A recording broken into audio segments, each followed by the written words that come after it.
Hello students, अपन chemical reactions of amine देखेंगे। Amine की केमिकल रिएक्शन कैसे की जाती है। Chemical reactions of amine.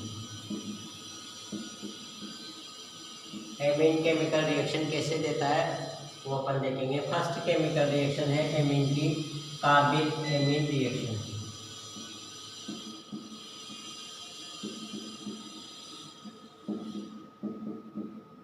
Carbyl amine reaction या इसे आइसोसाइनाइड टेस्ट बोल दो। आइसोसाइनाइड टेस्ट, आइसोसाइनाइड टेस्ट या कार्बिल एमीन रिएक्शन, या इसे एक और अपन detection of primary amine, primary amine का डिटेक्शन भी इससे किया जाता है। प्राइमरी एमीन का डिटेक्शन भी इससे किया जाता है। वेरी वेरी इंपॉर्टेंट रिएक्शन से ये 12th क्लास के लिए इंपॉर्टेंट रिएक्शन है कार्बिल एमीन रिएक्शन।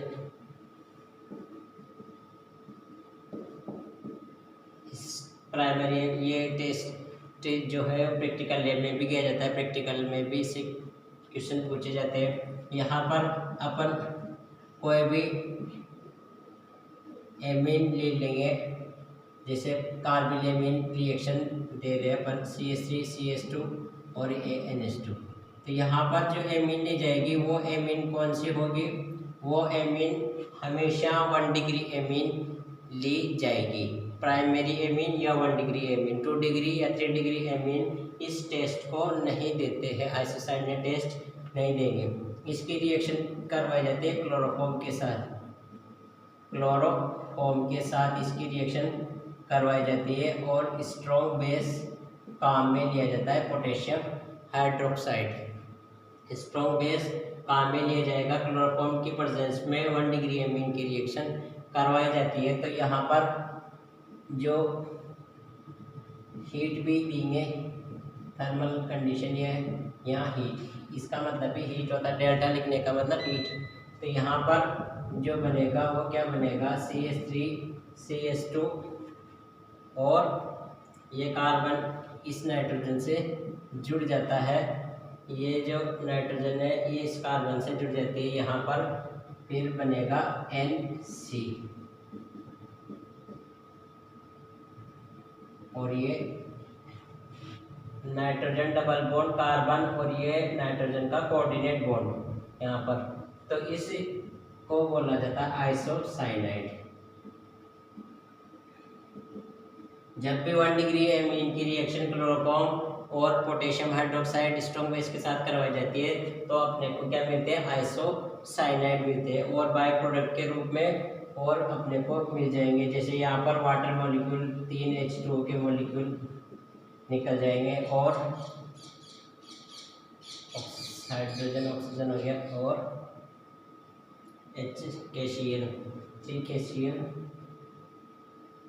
भी बन जाती है। यहाँ पर 3 पोटेशियम क्लोराइड और 3 H वाटर के मॉलिक्यूल और आइसोसाइनाइड बनता है।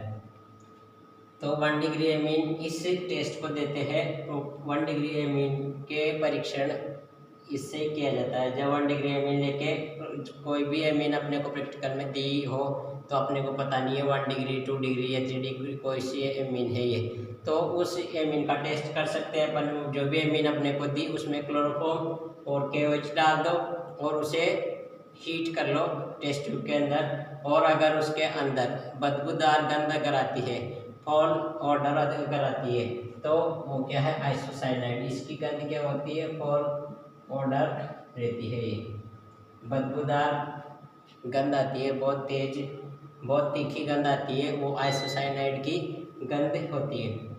तो इससे अपने पहचान जाएंगे कि भाई ये 1 डिग्री एमीन दी हुई है अपने को। और अगर नहीं आती है तो 2 डिग्री या 3 डिग्री एमीन होगी हो।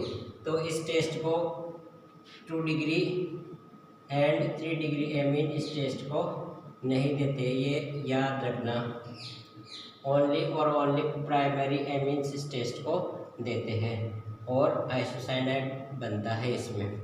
इसको फिशी लाइक ऑर्डर रहती है और सेकंड अपन करेक्टरिस्टिक देखेंगे एमीन की। Second characteristics basic nature of amine. Amine की बेसिक नेचर का अपन चेक करेंगे। Basic nature of amine. Basic nature में क्या है अभी अपन देख के भी है। बेसिक नेचर में जैसे एमीन जो रहेगी, जैसे यहाँ RNH2 ये मैंने 1 डिग्री एमीन ले ली और इस एमीन पे, इस नाइट्रोजन पे क्या है, लोन पेयर है।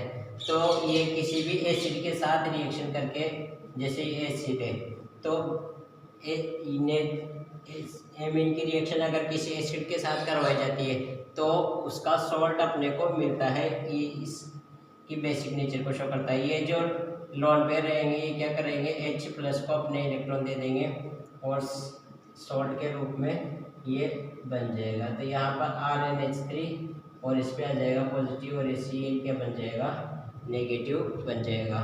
तो ये सॉल्ट बनाते हैं एसिड के साथ रिएक्शन करके और ये लोन पेयर डोनेट करते हैं। और जो भी लोन पेयर डोनेटिंग स्पीशीज रहेगी तो वो बेसिक नेचर शो करती है, बेसिक होती है वो। तो यहाँ पर ये सॉल्ट का फॉर्मेशन हो जाता है। तो इस प्रकार ये बेसिक नेचर शो करती है एमीन। इसको अपन मिटा देते हैं।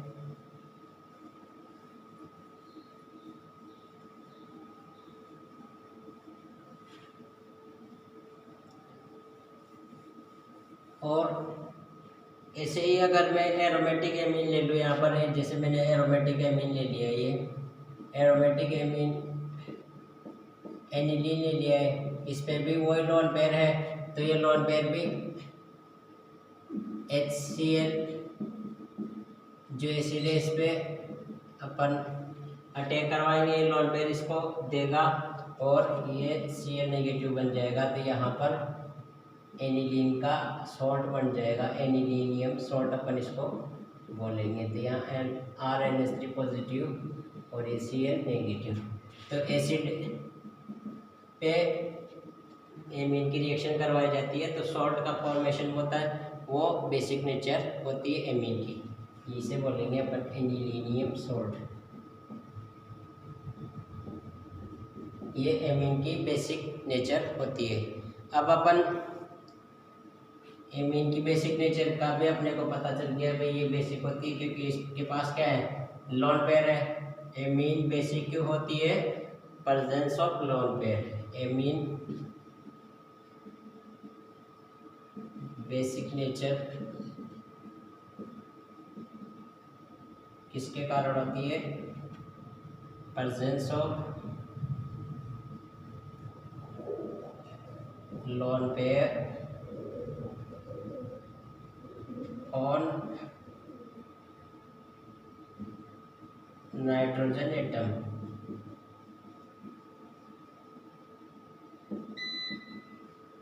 नाइट्रोजन एटम के ऊपर क्या है, लोन पेयर होते हैं, उसके कारण ये बेसिसिटी शो करती है। ये जैसे मैंने शो कर दिया, नाइट्रोजन पे क्या है, लोन पेयर रहता है, इससे ये बेसिक नेचर शो करता है।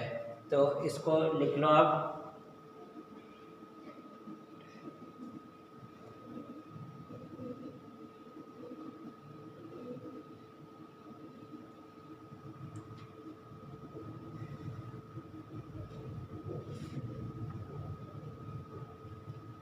ये तो बात हो गई इसकी बेसिक नेचर की। अब अपन आगे देखते हैं।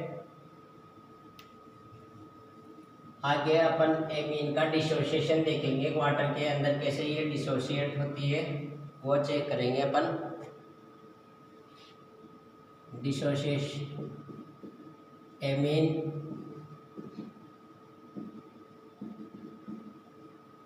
डिसोसिएट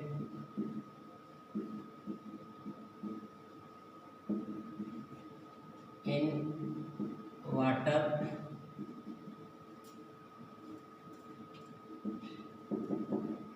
वाटर के अंदर एमीन कैसे डिसोशिएट होती है ये अपन देखेंगे। तो यहाँ पर अपन ने एक एमीन ले लिए और यहाँ पर क्या ले लिया, ये वाटर ले लिया।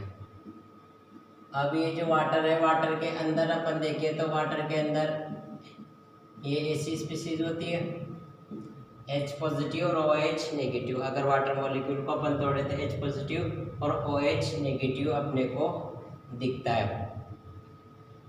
प्रोटोनियम आयन और हाइड्रोक्सिनियम आयन दोनों रहते हैं। तो यहाँ पर क्या है, एमीन की बेसिक नेचर की जो बात करते हैं अपन, ये क्या करती है, H को ले लेती है। H को ले लेगी तो यहाँ पर जो बनेगा वो NH3 पॉजिटिव बन जाएगा और OH नेगेटिव क्या है, बाहर रहेगा, अलग हो जाएगा। तो अब इसका इक्विलिब्रियम कांस्टेंट अपन लिखते हैं। के इक्विलिब्रियम अगर बात करूँ मैं के इक्विलिब्रियम की, तो वो कैसे लिखा जाता है, वो हमेशा लिखा जाता है प्रोडक्ट अपॉन रिएक्टेंट। इस साइड की जो चीज़ को है कहते हैं अपन प्रोडक्ट, और इस साइड की को बोला जाता है रिएक्टेंट। तो यहाँ पर ये जो लिखा जाता है प्रोडक्ट अपॉन रिएक्टेंट लिखा जाएगा। तो इसको अगर मैं लिखूँ तो कैसे लिखूँगा, पहले इस स्पीसीज को लिखूँगा फिर इसको लिखूँगा। तो यहाँ पर RNH3 पॉजिटिव और इसको मैं कोष्टक के अंदर बंद कर दूंगा ऐसे OH नेगेटिव, और इसको भी मैं कोष्टक के अंदर बंद कर दूंगा अपॉन ये स्पीसीज RNH2 और यहाँ H2O, ये हो गया। तो ये क्या हो गया, के इक्विलिब्रियम हो गया। इस रिएक्शन का इक्विलिब्रियम कांस्टेंट हो गया है, इक्विलिब्रियम कांस्टेंट इस रिएक्शन का हो चुका है। अब यहाँ पर वाटर मॉलिक्यूल को अपन इधर लेके चलते फिर यहाँ के H2O कर देंगे और ये वैसा का वैसा ही लिख देंगे। ये वापस मैंने लिख दिया और यहाँ RNH2 ये लिख दिया। अब क्या है, के H2O जो रहता है इसको अपन बोलते हैं Kb, basicity of amine, basicity of amine Kb बोला जाता है इसको। तो यहाँ पर इसको तो Kb बोल दिया और यहाँ RNH3 पॉजिटिव और ये वापस अपन लिख देंगे अपॉन RNH2।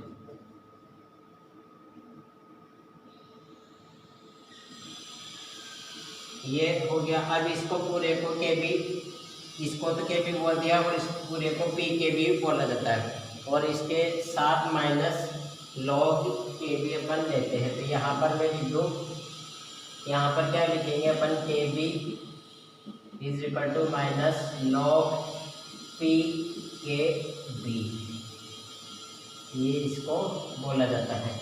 जब वाटर के अंदर एमीन का डिसोसिएशन होता है तो इसको तो Kb बोल दिया जाता है और इसको PKb, और यहाँ पर माइनस log भी लगाया जाता है। तो अब इनके अनुसार क्या बेसिसिटी के क्वेश्चन पूछे जाते हैं कि Kb होगा इतना है तो बेसिसिटी का ऑर्डर क्या होगा, PKb इतना है तो बेसिसिटी का ऑर्डर क्या होगा। तो ये अपन देख लेते हैं। यहाँ पर Kb अगर बढ़ता है, इसकी वैल्यू अगर बढ़ती है तो बेसिसिटी भी बढ़ेगी, बेसिसिटी भी इंक्रीज होगी।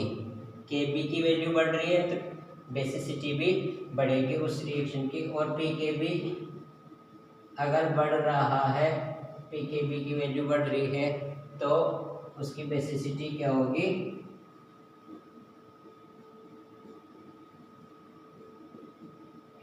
डिक्रीज होगी, बेसिसिटी डिक्रीज हो जाती है। ये इम्पोर्टेंट है, इसको ध्यान में चलना, ध्यान में रखना इस चीज़ को।